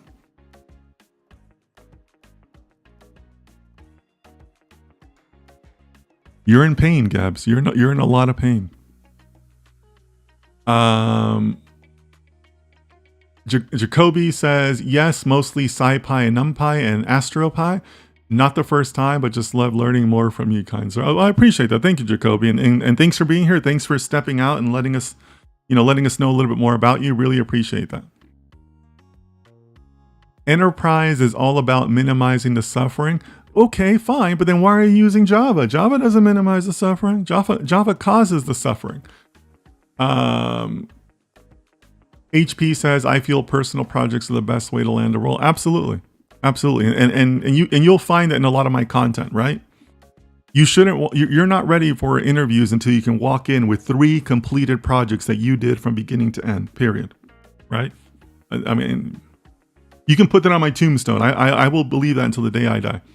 Okay, so Tunga says, Dennis, quick question. With data science revolutionizing industries and unlocking immense value in the modern world, why don't we see more data scientists leveraging their expertise to launch their own innovative businesses? Are the models they develop not novel enough to be proprietary or even patentable, given their potential for unique solutions to complex problems? Okay, Tunga, love the question. Love the question. And I do think about this. Because if I'm being honest, 2 years after ChatGPT's deployment, I thought we'd have a lot more AI startups by now, right? I would have thought that we would be flooded with really cool generative AI startups by now. And there's a couple, but nobody who's really like crushing it, right? Or there's not a big wave of them. So one thing I think is that on the whole, not every data scientist is a good business person, right? I've met plenty of data scientists and I've led plenty of data scientists that are they're too much of a coding and math guy, which is okay. You need that as a data scientist, but in a business environment, terrible way to live, right? And I tell you that, guys, right? You can be the code and math guy, but you're capping your progress, your career. So I'm saying that in the corporate environment, but then that also translates into doing your own thing, right? Because they're simply not good enough to go out and do their own startup. They would fail at it, right? They don't have the skills, the all-around skills needed for that, right? So that's why I discourage that in a lot of my content. Don't be the math guy. The math guy is the one that nobody invites to the meetings. At least I don't, right? I mean, or when the math guy sends out a meeting request to the stakeholders, none of the stakeholders show up, right? So I think that's part of it. The second part of it is the creativity, right? To be able to come up with a good startup, to be able to do something that is creative and also financially viable, right? Because you can have a creative idea, it just won't make any money, right? But I think that's part of it. I think that we should all be encouraged to do that, especially based on the article that we saw today, right? Because that's another take on the article, right? We should all be more motivated to do our own thing, to be self-employed, right? To no longer be reliant on a corporate entity, right? That's another take, right? And I don't mean that just for data scientists. I mean that for people in general, right? So yeah, Tung, I think you're asking a really important question. And I think about this because, like I said, I would have expected a lot more startups by now. Or, a bigger flood of them, right? Geb says, because I want a roof over my head, I want to have a nice car, good food, and buy nice things for myself. Yeah, but we all want that, right? That doesn't make you special. And a lot of people achieve that, right? Without having to, sacrifice their dignity and personal respect for themselves, but by using Java. So Gebs, you're in a lot of pain, my friend. A lot of pain. Jacoby says, I've created a program of random walks of photons through the sun. I want to show this as a project in an interview, but I'm not sure how to do it. I know it applies in the field of economics, but I would like to know how to apply it for an interview. Okay, that's cool. A random walk of photons through the sun. Jacoby, that's a really interesting question.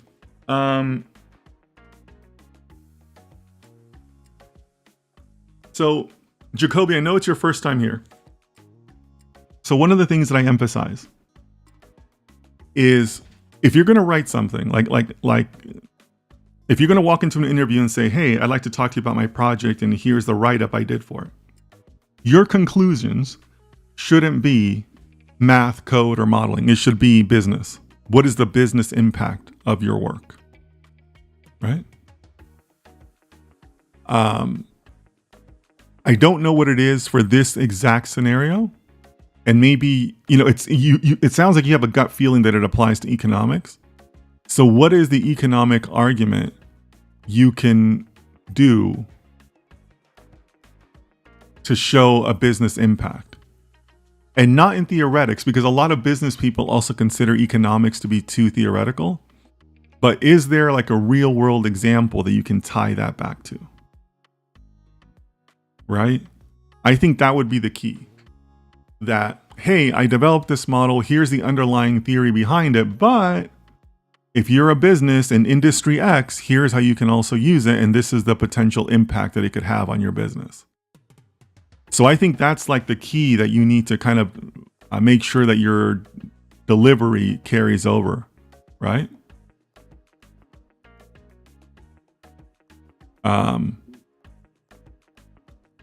But again, I don't know your model. I haven't seen a lot about I'm not putting myself out there as an astrophysics specialist, but that's what I would ask you to think about. How can you take all the work you've done and funnel it into, if you're a company in doing business X or industry Y, here's how you can use it, and here's the dollar value, percentage value, whatever, of how it can help your business. That's what you'd need to be able to utilize that effectively in an interview. Okay? Because otherwise you're just the math guy, right? Geb says jars aren't strictly necessary. Again, that's just the we suck less argument, right? I mean, yeah.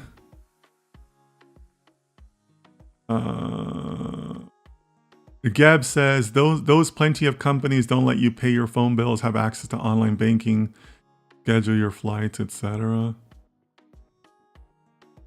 Have access to online bank, schedule your.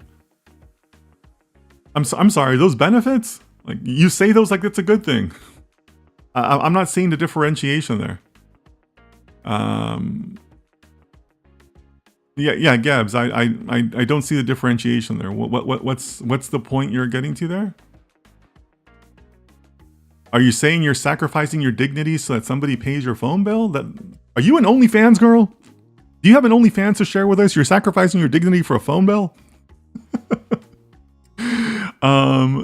Leo, I don't know what you're laughing at. I'm giving serious advice here, Leo. Come on.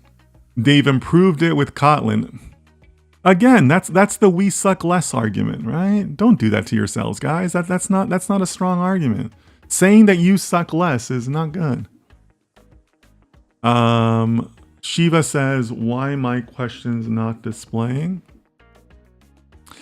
Shiva, I think they are displaying.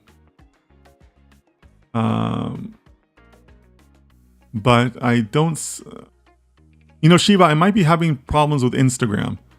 If you want to repost it, let me know, okay? HP says, I understand Java slandering, but why PyTorch?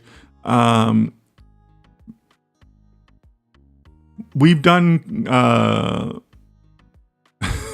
there's a lot to explain behind that one, but we've done PyTorch and Keras comparisons in the past. So feel free to go to my YouTube channel and you'll find that history there. But we have done comparisons between the two frameworks. Full disclosure, I like Keras. I'm the moderator on the Keras mailing list. So yes, I am biased towards Keras, but I just think the code is a little bit easier to read. The framework is a little easier to work with. I like the consistent updates that they make to it. But yeah, I just think PyTorch is not the only framework that's available out there. Manu over on Instagram, thanks for being here. We asked people to introduce themselves, please. Oh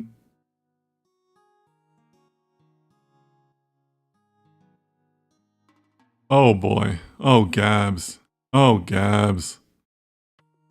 I personally think that Gen AI is way too overhyped. It's a good tool to have in the box, but doesn't beat good old docs reading and man pages.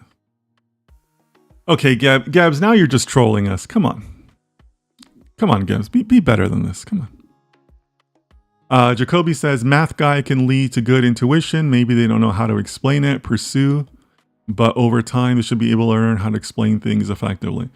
You'd be surprised, Jacoby. I've had plenty of PhDs work for me. Some of them can't learn. You can't always teach people skills, Jacoby, right? You can't always do that. And PhDs don't always have practical business experience. They have really good academic or theoretical experience. But when you take away all of that from them and you say, here, go be creative about this business problem, or in most cases, define the business problem for us, they are terrible at that, right? So what you're saying sounds like it should work over time. But from my personal experience, I've had PhDs work for me. I've interviewed plenty of PhDs. It's rarely the case, Jacoby. Rarely the case. I remember a few years back, I took over a team at a large bank, one of the largest banks in the world. And my first week there, that Friday, they had to present an update to the executives, above us, right? And they're all executives. They kind of sort of understand data, but not really. They're banking executives. And they were in there walking to that meeting, and they were displaying like confusion matrices and the different values and the calculations. And I was so appalled. I was so embarrassed, because that's not the type of presentation that you give to that level of executive, right? Totally the wrong crowd for your presentation. And I remember that was the moment when I thought, okay, I got a lot of work to do with this team. And a couple of them were PhDs. But if you don't have like the wherewithal to just even understand and say, well, wait a minute, what is my audience and what does my audience understand? You know, because as I've told you guys before, one of the basics for a good presentation is you got to meet your audience where they're at. Your audience is never going to come up to you. You got to meet them where they're at.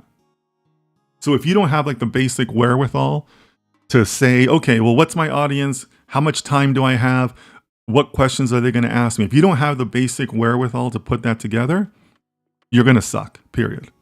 That means you have no social skills, no social awareness of the things around you, right? And that profile fits a lot of PhDs out there. Like a lot. So I hear you, Jacoby. Sounds like it could work. But in practice, from what I've seen, not often. Not often. Hatar says, I think you can answer Jacoby's question by answering my question that I put in the beginning of the stream. Which one is that, Hatar? Please remind me. Right now, my screen is pretty deep, so let me know, okay?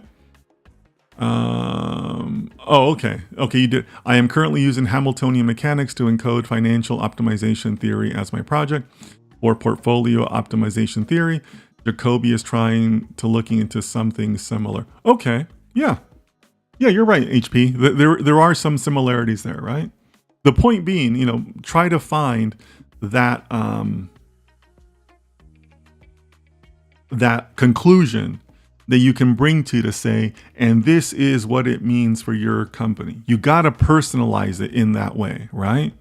Because when you personalize it, you take away the theoretical aspect of all the nonsense that you've been talking before that, right? Now, I know that you don't view it as nonsense, but your reader views it as nonsense, right? So yeah, HP, it's the same fundamental challenge that both of you are having. Data engineering, it's like the one who creates the access and order of the data where they are stored in that, and the data scientist analyzes that data and makes prediction models or things like that. I don't know much about the subject, but I'm starting. Yeah, Pavlo. I think there's a couple of things to clean up there in how you wrote the question, but generally speaking, sure. The data engineering side creates the pipelines, right? That's what you generally think about, to make the data accessible, updated, current, archived, all that stuff. And then the data science side is the modeling of it. How do you take that data and turn it into something meaningful, right?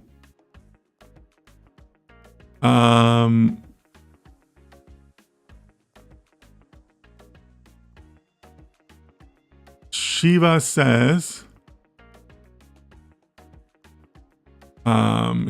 can you please give some guide to crack a data science intern or a job? Shiva, I appreciate that you're here, but my channel is not a source of jobs per se, and I definitely don't teach people how to pass the interview or ace the interview. The goal is to become a data professional, not to pass an interview, not to pass a recruiter screening. If you're doing that, then you're kind of thinking about this in an ineffective way, right? The goal is to be a data professional and go in there and do a good job.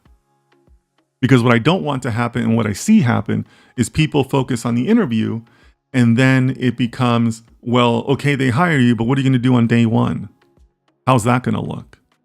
Are you ready to go on day one? Right? So I want you to think about that, okay? We're not here to pass interviews. We're here to be data professionals, okay? Jacoby says, thank you for your response. You give great advice for the real world. Yeah, it's nonsense, but I think you meant to say, but super cool to us physicists. Yeah, and that's great. That's great, right? It's good for you to find it cool and to be proficient in it. But you got to save that stuff for the team room. You got to save that stuff when you're talking to other data scientists.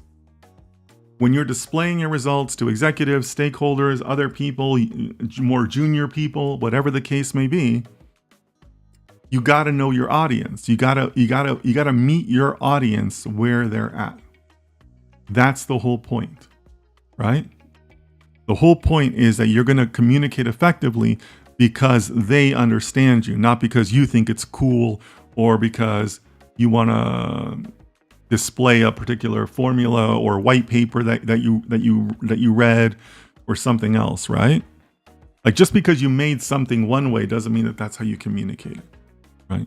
So I think you understand that. I'm just explaining it for everybody else. But the PhDs that I've worked with are terrible at that, right? They're terrible at that. They don't have the social awareness to stop and say, well, wait a minute, my audience is not going to understand this, right? So, but yeah, I appreciate the feedback there, Jacoby. HP says, yes, it's been quite a roller coaster, but I'm getting amazing results with portfolio optimization and diversification. I mean, physics and finance together, pretty cool to me. Yeah, maybe, but only the finance part, it will be interesting to a lot of people, right? Or, to your intended audience, right? I for those, I'm going to repeat this story because, I know we got a lot of new people here, right? But you guys have heard me say that story where I guarantee you that I have sat in meetings with my team where we're able to, where we're displaying our results, we're putting our results out there, and we're doing it in a business way, right? And I guarantee you that those executives did not care whether we told them, hey, we're using this wonderful new neural network that we found, or hey, we got these results from a group of 100 monkeys that we taught how to use an iPad, and this is the result they came up with. Like, I guarantee you they did not care which one of those that I said. If I told them, hey, we did it, I got this with a room full of monkeys, they would tell you, okay, great, just don't let the monkeys die. And not because they care about the monkeys, but because a monkey dying on your premises is an insurance issue, right? So they don't care. They literally do not care how you got to the results. And they don't care about those poor, hardworking monkeys.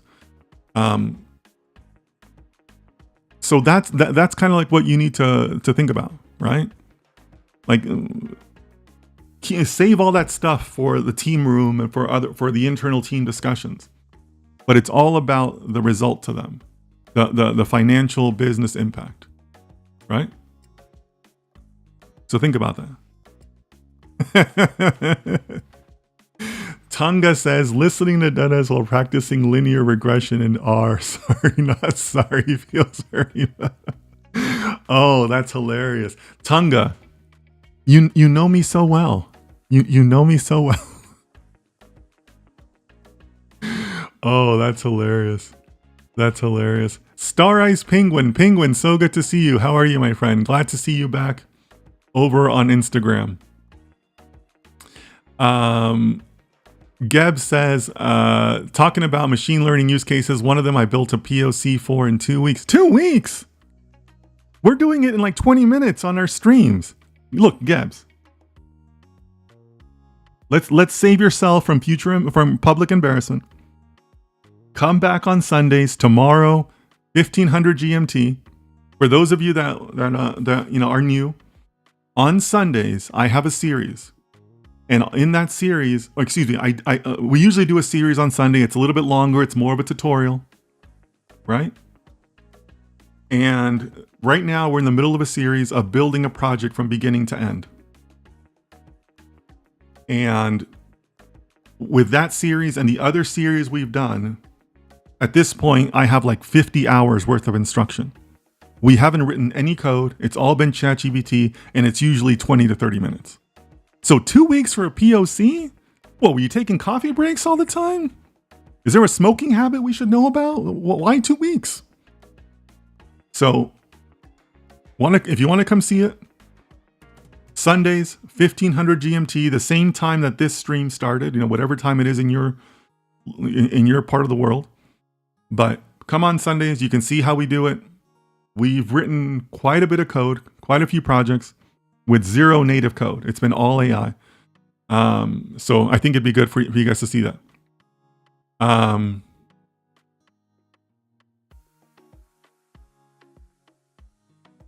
Okay.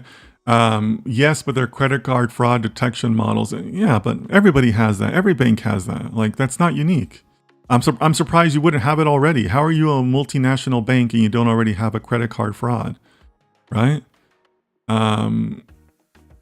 Shiva says, great, sir. I got you. Actually, I have just started learning data science skills. Can you guide how to become a good data professional? Okay. So if you're just starting out, go to my YouTube, and it's called the Data Science Blueprint for Students. It's one of my early videos, and I explain how I would study data science in 2024. So Shiva, I'm glad that you're willing to take the steps forward. Take the time to learn, right? This might not be the best time for you to start applying for jobs or start going to interviews, right? Take the time to learn. Take the time to build your skills and understand that it's going to take time, right? And as I've said before, I have the rule of 3. When you think you're ready for data science jobs, have 3 people review your resume. 3 people that love you enough to tell you that you stink. Very important, right? Your mother is going to tell you your resume sucks, right? So find 3 people that will be honest with you. And then you are not ready to go until you can walk in with 3 projects that you did on your own from beginning to end. Not school, not Kaggle, not data camp. You did them from beginning to end. You came up with the ideas, you sourced the data, so on and so on. So take the time to get to that level. It's going to take you some time to get to that level. But that's when you're more ready to ask about the interview process and your first day and so on and so on. Okay?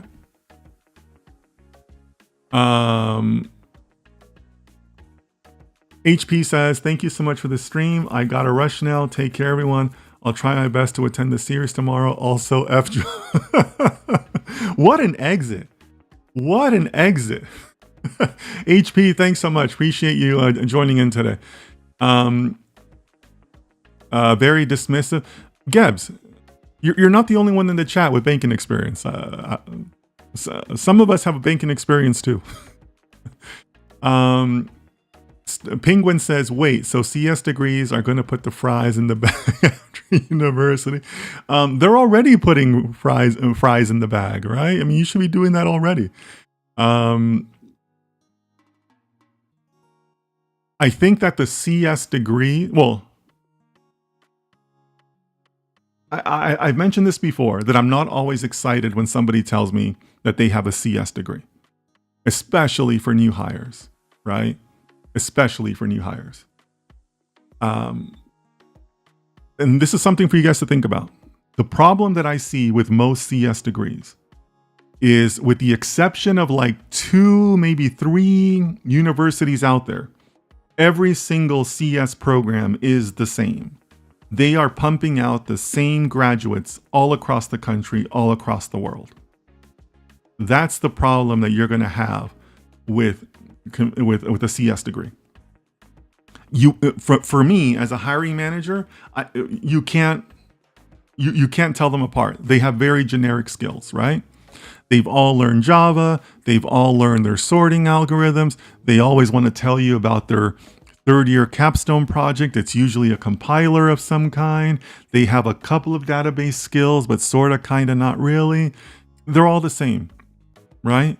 So for me, even before AI, being a CS graduate was kind of a dodgy thing, right? Because when I interview them, when I talk to them, when I see their resume, it's the same person every single time. You know, and even then it's like, they're all excited. Yeah, I wrote a compiler. And it's like, yeah, you know what? I got my compiler issue solved. You know, like I'm never going to ask you to do that, right? So that's the first thing. Second thing is, now I would have told you that before AI, but now with AI and the coding capabilities and everything else, do I need a CS degree to tell me about their 10 sorting algorithms when ChatGPT can write them for me in like 10 seconds? Right? Like, it becomes a little dicey, right? You can't rely on those programming skills that you learned in your degree anymore. So that's the part that would scare me if I was an aware CS grad, you know, in today's times, that's willing to be honest with myself and the realities of the marketplace. Like that should scare you if you're being honest with yourself, right? So yes, I put up a post that was funny, and the underlying message still holds, right? So is it the storytelling or creativity that will sell us, or interdisciplinary work? All of those, Penguin. You'll need all of them. Because as I mentioned in another piece of content I did this week, what you're really looking for is how am I going to distinguish myself from other candidates? Not my work or not what am I going to do, but how is a hiring manager like Dennis going to pick me from 10 other people? Like, what am I going to do to stand out? I mean, that's really what you should be asking. Well, right? So is it your creativity? Is it your communication skills? Is it the way you carry yourself, your professionalism, right? All of those things count. Most CS people aren't so great at that, right? But that's an opportunity for somebody who really wants to distinguish themselves in a unique way, right? Penguin says, oh, okay, well, I'm good. Okay, good, Penguin. If you're here and you're willing to learn and develop your skills, you probably are better than average. So good for you. Shiva says, got it. Thank you so much for your guidance. You're welcome. I'm not trying to be discouraging here, but just make sure you take the time to prepare yourself, right? You can ask ChatGPT to be brutally honest to you. It works, and it made me sad. Really? So ChatGPT will do it too. Okay. Good to know. Good to know. Jacoby says, what is your opinion on AI accelerating in intelligence over time? What does this mean for programmers? It seems like there will also be a need for an intelligent human to assist the computer. Maybe. Yeah, I mean, there will always need to be a genesis for any idea, right? Any idea needs to have like a core start, right? So yeah, the humans will still be a big part of that, right? The humans will still be a big part of saying, okay, I've examined this business, I've examined this industry. Here's where I think an opportunity lies. Let me go down that road and see how AI can help me. But that's business talk. That's not tech talk, right? So I think that's what's going to help you, right? To be that intelligent human, to take that view and say, well, what I'm really trying to do is I'm trying to help the business. I'm not trying to be innovative. I'm not trying to use a neural network. I'm not trying to do things fast. I'm trying to help grow the business. What tools are available for me to do that? Well, excuse me, what business approaches are available for me to do that? And if I can identify that, then what are the tools available for me to do that? Right? But then that's kind of like a different perspective, different view that you're going to have to take. So I hope that helps. Okay.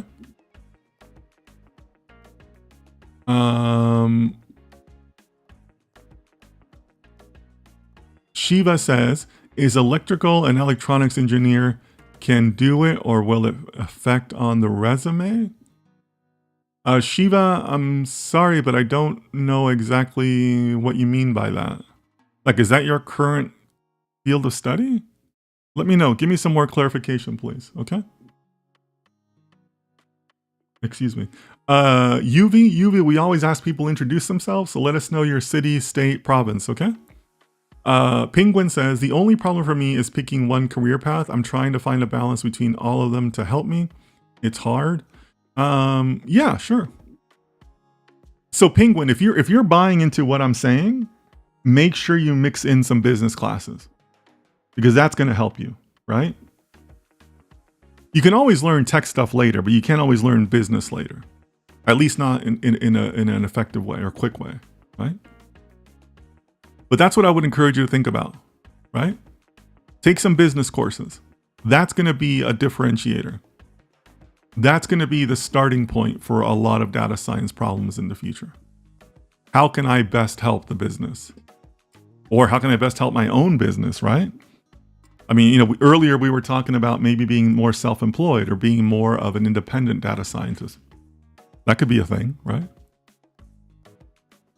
But that's what I would say. If you're still in school, you still have some classes to choose, then Think about taking business courses.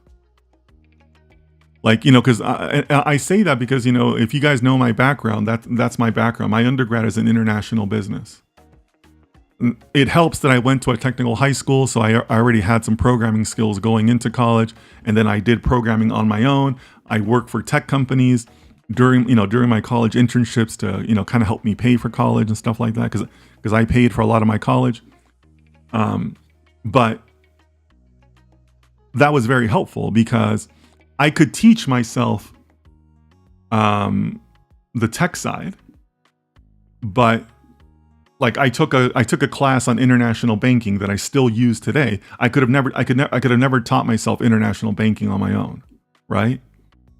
It's very hard to study, finance on your own. Now, I'm talking about finance like at the college level, right? Like the serious levels of finance. You can't really do that on your own. But you can teach yourself a programming language on your own, right? So that's why I say that, Penguin, and for everybody else that's new in the chat, right?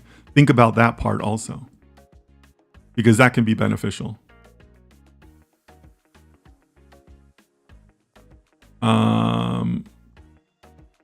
Okay, so Shiva says, I'm studying electrical and electronics engineering, and I am in my 3rd semester. Parallel, I am upskilling myself in data science. Hope you got my question. Okay, that's fine. You don't have to have a data science degree to go into data science. That's totally okay. But keep the 3 things in mind. Keep the other 2 things in mind, right? 3 people review your resume and 3 projects that you did on your own. Don't let the 3 projects fool you and make it sound like it's easy. It's not easy. It's going to take you work to get to 3 projects that you did well on your own, right? But that's what I would recommend to you. Okay, so same thing applies. Don't feel like not having a data science degree is a detriment. There's plenty of people who work in data science that don't have the degree. There's plenty of countries and regions in the world that don't yet have data science programs, right? Not every university has a data science program. And so you're doing just fine. Just, take the time to learn, okay? Wow. We have gone for 2 hours, guys. 2 hours. We usually don't do that for the daily streams. Lots of conversation today, lots of new people today. So thank you so much, guys. Thank you so much for the different perspectives and the different back and forth. I share my biases with you, but I tell you guys clearly when I am sharing those biases. So do as you please. I'm just giving you my experience, my background, everything that I've learned, leading up to this point. But I really appreciate all of you. Hope that you're getting value from this. Thank you so much to my members on YouTube that joined in the chat today. If you want to buy a membership, I appreciate that. It supports me, supports the channel. So thank you for considering that. Tomorrow, 1500 GMT, the same time that this stream started for you today, we do our Sunday series. I worked on the materials yesterday. Really looking forward to that conversation tomorrow. And we'll just go from there. We're going to keep on growing, keep on having more discussion. So as always, there's a lot of craziness, a lot of nonsense happening in our world today. So please take care of yourselves, take care of your families, and I'll see you next time.